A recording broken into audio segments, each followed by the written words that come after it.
It is quickly made evident that even if the Realm of Twilight isn't as violent and dangerous a place as the Nether, the lands are still full of dangers. The large stone structure they saw was inhabited by an enormous snake-like creature that violently defended its lair. The battle had been fierce and fast. Rythian leans against the walls of the stone courtyard, taking a deep breath. Briony looks around the battlefield, such as it is. So much for a peaceful, friendly place. Well, we did enter its lair. It had a right to defend itself. Sure, yeah, I don't disagree. But we tried to retreat, and it almost bit your leg off. At that point, it was our turn to defend ourselves. Yeah, legs are pretty useful. Briony looks around at the runic carvings on the walls surrounding the courtyard. I wonder what all of these markings are. These seem like they're drawn or carved with intricate details. I don't exactly see that big snake putting a paintbrush or a chisel in its mouth and going to town. So maybe other people used to live here? Maybe. There's still a lot here we don't know. He notes down details and draws lines on the magical map. It shifts and expands, revealing more of the surrounding area. Let's catch our breath and then move on. West or east? Never eat shredded wheat. West sounds good to me. I'm just gonna go check outside the northern wall. I think I saw some flowers that sparkled and I want to take a closer look. Okay, but don't go too far, and shout if you need us. I'll be fine. I mean, I will shout, but I'll be fine. The Flower Knight goes to find some flowers, humming a small tune as she enjoys the benefit of her goggles. She slips through a crack in the wall that the snake broke open and kneels down in a small field of many-colored flowers. They sparkle and shimmer, as if infused with magic, or maybe just a kind of natural beauty. Kirsty carefully picks up a dozen or so. Suddenly, she hears some shuffling of feet behind her. Realizing that both Briony and Rythian would have said something, she puts her hand on the pommel of her sword and turns around, ready to fight. It's not one creature looking at her, it's at least 6 or 7. Large ladybirds with their big eyes looking right at her. The sheer size of them should be intimidating, or how close they snuck up on her without her noticing. But there's something about their curious, almost friendly way they're staring at the Flower Knight and the flowers she picked. Hello. Nice to meet you. Do you like these flowers too? The ladybirds shuffle forwards and move their heads around near Kirsty, as if they're smelling or sensing something. A big yellow one gets close enough to bump their head into Kirsty's hands. She reaches one hand out to place on top of the ladybird's head, petting it. Hi. Oh, you're so cute. Kirsty, what's keeping you? Briony and Rythian slip through the crack in the wall, and Briony's torch lights up the night around them. Most of the ladybirds scatter, shuffling away surprisingly quickly for their size, but the closest one stays near Kirsty, and even looks towards the light with a curious tilt of its head. I found some friends. Oh, well, one of them at least. Oh my gosh, he's so cute! I know! It's a bug. Actually, Rythian, ladybirds aren't bugs. I thought they were called ladybugs. Well, same thing, but they're not bugs. They're beetles.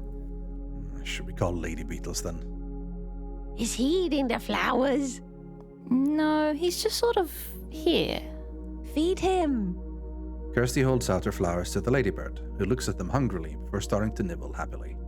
She reaches out her other hand and pets the ladybird. Oh, you like this, don't you? Big hungry boy. Big hungry boy. Rythian looks at the two women cooing over the big bug eating flowers and shakes his head a little bit. Sure, he's nice and all, but we should probably get moving. Both Briony and Kirsty deliberately ignore Rythian. He likes the flowers almost as much as you, Kirsty. Well, I don't really chomp down on them like he does. The whole Flower Knight thing is just a nickname, really. But I do like flowers, that's true. What kind of nickname? Well, Briony was a city of flowers. Half of the people living there were botanists or herbalists. So when they officially created their Order of Knights, they were called Flower Knights because of the peony on our coat of arms. Was? Yeah, Briony isn't really around anymore. Oh, sorry. It's okay. There was a sickness. We never could figure out what it was or where it came from. It spread throughout the city and infected our people. All of our flowers and herbs, almost everything we grew rapidly got harvested. Or they just withered as the people who would take care of them died. I heard about Briony. That's why I was surprised to hear you were from there. I don't know how many of us survived, but it wasn't many. It spread like a plague. I guess it was a plague. It killed so many and we couldn't stop it. Entire city? That's horrifying. Why do you think you survived when so many other people didn't?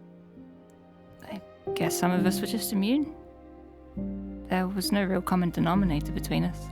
There's a quiet moment where the only sound audible is the ladybirds nibbling on the flowers. Eventually I just left. There was nothing there anymore. Nothing and no one. I still think of myself as a flower knight. It's a mark of pride for me, even if I'm the last one. I think that's a very good reason to be proud. Makes me proud. A flower knight as a bodyguard is pretty cool. And as a friend. Kirsty smiles at Briony. The ladybird begins to nibble at the flower knight's hand, wanting more. I'm all out.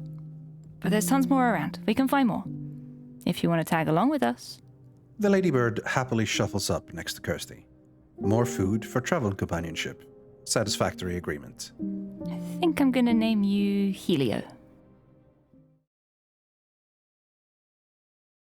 Now joined by a big ladybird named Helio, the trio explores more of the Twilight Forest.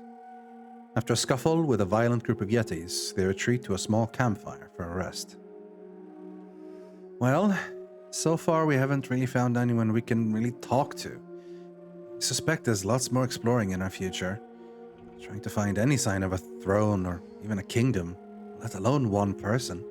It's a big world. It might be just as big as ours. Some direction would definitely help. Maybe this shouldn't be our only focus. The journal's still at home. I'm sure you two have things you want to do as well. I do, I guess. But I don't know. I feel like there's something going on here. I can't really explain why, but there's something off about the land. There's no real reason all of these creatures should be so aggressive. I can understand them defending their territory and everything, but they just feel wrong. You think something did this to them? To the yetis, the snake, the spiders, the wolves? Yes. It's unnatural. I'd like to fix that, if I could.